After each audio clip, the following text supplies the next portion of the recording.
Should you get Kal'tsit? Short answer, yes. Long answer, this entire video. 私がモンスターと共に皆を守る。特にドクター、君のことを。Kal'tsit is a 6-star single-target medic. The big boss herself. One of Rhodes Island's top executive. Founding member, Amy's mentor, and the head of medical department. One of the playable operator back in the beta, is now here for you to gacha. Despite being a 6-star medic, she's not really here to heal other operators, but to destroy enemies in the battlefield. And I guess your wallet. As for someone who is not built for healing other operators, she has a low basic healing output among other single target medic. Her trust bonus will add her HP and defense, which makes her quite resilient. Except from art damage. And she has a longer range like an AoE sniper, which will be very useful. Moving to her talents. With her first talent, she can heal and summon monster. You can deploy monster anywhere in the map, but if placed outside Kal'tsit's range, monster's defense will be reduced to 0. And this talent will make Kal'tsit prioritize healing herself and monster. Next up, her second talent. When monster is defeated, it will stun all enemies within the 8 surrounding tiles for 3 seconds, and deal 1200 true damage to them. Overall a decent talent with lengthy stun, and a true damage. Now, let's see the details about monster. It acts like most summon unit, that can't be directly healed, and will consume 1 deployment slot. At max level, monster has the biggest HP and attack stat in the game. It also has a good defense when placed in Kal'tsit range. It has 3 block count, cheap DP cost, and a short redeployment time. Looks like the only weakness that this thing have is that it will lose all of its defense when placed outside Kal'tsit range, and can't be directly healed by other medic except Kal'tsit. But you still can heal monster using passive healing regeneration. Like Perfumer's talent, Bleamy Shine skill 2, Sora's Tray, and so on. And then moving on to her skills. Her first skill, she will increase monster and her own defense. And will gain some physical block only for Kal'tsit. The skill uptime is great, with a short SP cost and long duration. But it doesn't give you anything special. Kal'tsit and monster doesn't really need a defense buff.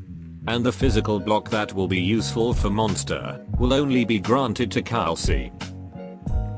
So moving to the second skill. It will increase Kal'tsit's attack speed greatly, increasing her healing efficiency. And then increase attack damage for monster, and will attack multiple enemies equal to its block count.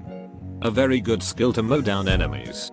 With a cheap SP cost, this skill is really spammable. Also, this skill have a new tide mechanic, meaning that if monster is not deployed, Kal'tsit will be unable to gain SP. And if monster is defeated or retreated, Kal'tsit will forcibly end her activated skill, or remove all SP when it's not active. But this new mechanic is not a big problem for her, since you can shortly deploy monster again, and Kal'tsit has a cheap SP cost. Overall, this will be a good skill for general use, and fighting crowded enemies. It is one of the skill that you should master E3. But I suggest you prioritize her next skill. Last but not least, her third skill. This one will only focus on monster. Increase its defense, gain increased attack that will gradually decrease to 0. And attack will deals true damage. Monster will have an insane defense and attack damage with this one. On max level and N3, it can easily reach 5000 true damage attack on the first hit. It also has a good SP cost and duration, quite spammable. Very suitable for boss killing. But if monster doesn't kill any enemies within the skill duration, it will lose 50% max HP after the skill ends. Since you can easily kill anything with this skill, it won't be a big issue. And like skill 2, this one also have a tide mechanic.